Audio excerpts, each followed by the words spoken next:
अस्सलामुअलैकुम जी, मैं आया सा जी डॉक्टर फुरकान साहब दे कोल। डॉक्टर साहब कैसे हो? दिल भाई ਕੀ ਹਾਲ ਜੀ ਠੀਕ ਹੋ? खैरियत नाल हो? ਅਲਹਮਦੁਲਿਲਾ। ਡਾਕਟਰ ਸਾਹਿਬ ਮੈਂ ਇਹ ਨਾ ਦੋਸਤਾਂ ਨਾਲ ਗੱਲ ਸ਼ੇਅਰ ਕਰ ਰਿਹਾ ਸੀ ਕਿ ਮੈਂ ਸੈਂਪਲ ਦੇਣ ਆਇਆ ਸਾਂ ਤੁਹਾਡੇ ਕੋਲ AVL ਲੈਬੋਰਟਰੀ ਉੱਤੇ ਤੇ ਇਸ ਵਕਤ ਕੀ ਸੂਰਤ ਹਾਲ ਚੱਲ ਰਹੀ ਹੈ ਜੀ? ਮਾਸ਼ਾਅੱਲਾ ਕੁਝ ਬਿਹਤਰੀ ਆ ਰਹੀ ਹੈ? ਹਾਂਜੀ ਮਾਸ਼ਾਅੱਲਾ ਅਦੀਬ भाई ईद तो बाद काफ़ी बेहतर है। ईद तो पहले मार्केट थोड़ी सारी बल्कि काफ़ी सारी डाउन सी, लेकिन ईद तो बाद अल्हम्दुलिल्लाह ਹੁਣ ਕਾਫੀ ਬੈਟਰ ਹੈ ਜਿਹੜਾ ਨਾ। ਤੇ ਬਰਡਸ ਦੇ ਵਿੱਚੋਂ ਜ਼ਿਆਦਾਤਰ ਕਿਹੜੇ ਬਰਡ ਦੇ ਸੈਂਪਲ ਆ ਰਹੇ ਨੇ ਜੀ DNA ਤੇ? ਦੇਖੋ ਜਿਤਨੀ ਵੀ ਬਰਡਸ ਦੀ ਐਵੀਕਲਚਰ ਜਿਤਨਾ ਵੀ ਹੈ ਸਾਡਾ ਉਹ ਸਾਰਾ ਹੀ ਅਸੀਂ ਉਹਨੂੰ ਓਨ ਕਰਨੇ। ਅਸੀਂ ਬਰਡਸ ਨੂੰ ਡਿਸਟਿੰਗੁਇਸ਼ ਨਹੀਂ ਕਰਦੇ ਇੱਕ ਦੂਸਰੇ ਤੋਂ, ਲੇਕਿਨ ਲਵ ਬਰਡ ਹਮੇਸ਼ਾ ਤੋਂ ਟੌਪ ਤੇ ਰਹਿੰਦਾ। ਲਵ ਬਰਡ ਦੇ ਸੈਂਪਲ ਸਭ ਤੋਂ ਜ਼ਿਆਦਾ ਆ ਰਹੇ ਨੇ। ਠੀਕ ਹੋ ਗਿਆ ਜੀ। ਅੱਧਰ ਜਨਾਬ ਹੈਗੇ ਨੇ ਡਾਕਟਰ ਉਮੈਦ ਸਾਹਿਬ। अस्सलाम वालेकुम डॉक्टर साहब। डॉक्टर साहब पंजाबी बोल लेंगे आप? जी जी सर क्यों नहीं। अच्छा डॉक्टर साहब ਤੁਸੀਂ ਹੁਣੀ ਕੁਝ ਦਿਨ ਪਹਿਲੇ ਇੱਕ ਬਰਡ ਦੀ ਲੈਗ ਦੇ ਉੱਤੇ ਪਲਾਸਟਰ ਕਰ ਰਹੇ ਸੋ ਜੀ ਜੀ ਸਰ ਉਸ ਬਰਡ ਦੇ ਹਵਾਲੇ ਨਾਲ ਕੁਝ ਸਾਡੇ ਦੋਸਤਾਂ ਨਾਲ ਗੱਲ ਸ਼ੇਅਰ ਕਰੋ। ਬਿਲਕੁਲ ਅਸਲ ਸਰ ਗੱਲ ਹੈ ਕਿ ਇਹ ਜਿਹੜਾ ਮੇਰੇ ਕੋਲ ਆਇਆ ਸੀ ਤੋਤਾ, ਇਹਦੀ ਅਸਲ ਲੱਤ ਟੁੱਟੀ ਹੋਈ ਸੀ।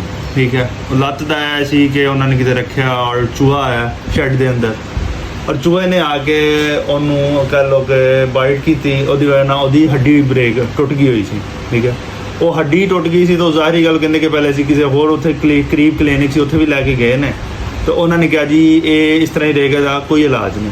ਉਹ ਉਹਨਾਂ ਨੂੰ ਫਿਰ ਕਿਸੇ ਨੇ ਦੱਸਿਆ, ਉਹ ਸਾਡੇ ਕੋਲ ਆਏ ਤੇ ਮੈਂ ਕਿ ਉਹਦਾ ਹੁਣ ਪਲਸਤਰ ਕੀਤਾ ਤੇ ਇਨਸ਼ਾਅੱਲਾ ਹੈ ਕਿ 14 ਦਿਨ ਦੇ ਅੰਦਰ ਅੰਦਰ ਉਹਦੀ ਲੱਤ ਜੁੜ ਜਾਏਗੀ ਔਰ ਰਿਕਵਰ ਹੋ ਜਾਏਗਾ। ਅੱਛਾ ਡਾਕਟਰ ਸਾਹਿਬ ਐਸਾ ਕੋਈ ਮੌਕਾ ਹੋ ਜਾਂਦਾ ਕੋਈ ਬਰਡ ਜ਼ਖਮੀ ਹੋ ਜਾਂਦਾ, ਜੈਸੇ ਮੈਂ ਤੁਹਾਡੇ ਨਾਲ ਵੀਡੀਓ ਤੋਂ ਪਹਿਲੇ ਗੱਲ ਕਰ ਰਿਹਾ ਸੀ ਕਿ ਮੇਰੇ ਇੱਕ ਬਰਡ ਨੂੰ ਦੂਸਰੇ ਬਰਡ ਨੇ ਬਾਈਟ ਕਰ ਲਿਆ ਤੇ ਬਰਡ ਜ਼ਖਮੀ ਹੋ ਗਿਆ, ਐਸਾ ਕੋਈ ਹੰਗਾਮੀ ਤੌਰ ਦੇ ਉੱਤੇ ਕੋਈ ਐਮਰਜੈਂਸੀ ਜਿਸ ਤਰ੍ਹਾਂ ਅਸੀਂ ਹੰਗਾਮੀ ਪੱਟੀ ਲਗਾਉਂਦੇ ਆ ਹੱਥ ਤੇ ਜਾਂ ਪੈਰ ਤੇ ਕਿਤੇ ਸੱਟ ਲੱਗ ਜਾਏ ਤੇ ਜਿਹਨੂੰ ਸਨੀ ਪਲਸਟਰ ਕਹਿੰਦੇ ਆ, ਤੇ ਬਰਡ ਦੇ ਹਵਾਲੇ ਨਾਲ ਕੋਈ ਸਾਡੇ ਦੋਸਤਾਂ ਨੂੰ ਦੱਸੋ ਕਿ ਅਗਰ ਕੋਈ ਅਚਾਨਕ ਬਰਡ ਨੂੰ ਕੋਈ ਸੱਟ ਲੱਗ ਜਾਏ, ਖੂਨ ਨਿਕਲ ਆਏ ਤੇ ਕੀ ਕਰਨਾ ਚਾਹੀਦਾ? ਦੇਖੋ ਅਗਰ ਕੋਈ ਖੂਨ ਵਗੈਰਾ ਨਿਕਲਦਾ ਹੈ, ਠੀਕ ਹੈ, ਤੁਹਾਡੇ ਬਰਡ ਦੇ ਜਾਂ ਕੋਈ ਸੱਟ ਲੱਗ ਜਾਂਦੀ ਤਾਂ ਬਿਹਤਰ ਹੈ ਕਿ ਫੌਰਨ ਜਾਂ ਤਾਂ ਤੁਸੀਂ ਟਿੰਚਰ ਆਇਓਡੀਨ ਮਿਲਦੀ, ਠੀਕ ਹੈ, ਜਿਹੜੀ ਹੈ ਸਮਟਾਈਮਸ ਆਈ ਇਨਫੈਕਸ਼ਨ ਦੇ ਵਿੱਚ ਵੀ ਕਾਫੀ ਚੱਲੀ।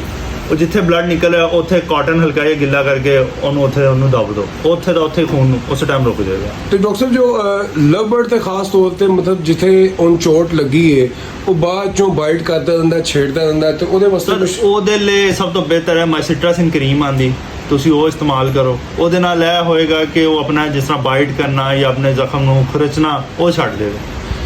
ਠੀਕ ਹੋ ਗਿਆ, ਬਹੁਤ ਸ਼ੁਕਰੀਆ ਡਾਕਟਰ ਸਾਹਿਬ। ਤੁਸੀਂ ਜਨਾਬ ਸਾਡੇ ਪੰਜਾਬੀ ਲੱਭੜ ਚੈਨਲ ਦੇ ਵਿਊਅਰਸ ਨੂੰ ਕੁਝ ਕਹਿਣਾ ਚਾਹੋਗੇ? ਮੈਂ ਜਨਾਬ ਤੁਹਾਨੂੰ ਦੱਸਦਾ ਚੱਲਾਂ ਅਲਹਮਦੁਲਿਲਾ ਇੱਕ ਅਰਸਾ ਤੋਂ ਜਨਾਬ ਡਾਕਟਰ ਫੁਰਕਾਨ ਸਾਹਿਬ ਕੋ ਪੰਜਾਬੀ ਲੱਭੜ ਚੈਨਲ ਟੀਮ ਦੇ तमाम ਦੇ ਜਿੰਨੇ ਵੀ ਲੱਭੜ ਦੇ DNA ਸੈਂਪਲ ਹੁੰਦੇ ਨੇ ਇੱਥੇ ਆਉਂਦੇ ਨੇ ਤੇ ਮਾਸ਼ਾਅੱਲਾ ਅੱਲਾ ਦੀ ਮਿਹਰਬਾਨੀ ਨਾਲ 100% ਰਿਜ਼ਲਟ ਮਿਲਦਾ। ਤੇ ਡਾਕਟਰ ਸਾਹਿਬ ਤੁਸੀਂ ਕੋਈ ਲੱਭੜ ਫੈਂਸੀਅਰਸ ਨੂੰ ਐਗਰੀਕਲਚਰ ਦੇ ਹਵਾਲੇ ਦੇ ਨਾਲ ਕੋਈ ਗੱਲ ਕਰਨਾ ਚਾਹੋ? ਸਭ ਤੋਂ ਪਹਿਲੇ ਤਾਂ ਸਰ ਤੁਹਾਡੇ ਚੈਨਲ ਦੇ ਹਵਾਲੇ ਦੇ ਨਾਲ ਕਿ ਇੱਕ ਬੜਾ ਵੱਖਰੀ ਟਾਈਪ ਦਾ ਚੈਨਲ ਹੈ ਪੰਜਾਬੀ, ਤੇ ਤੁਸੀਂ ਸੋਹਣੇ ਲੱਗਦੇ ਹੋ, ਇਸ ਨੂੰ ਇਹਨੂੰ ਕਰਦੇ ਰਹੋ ਇਨਸ਼ਾਅੱਲਾ।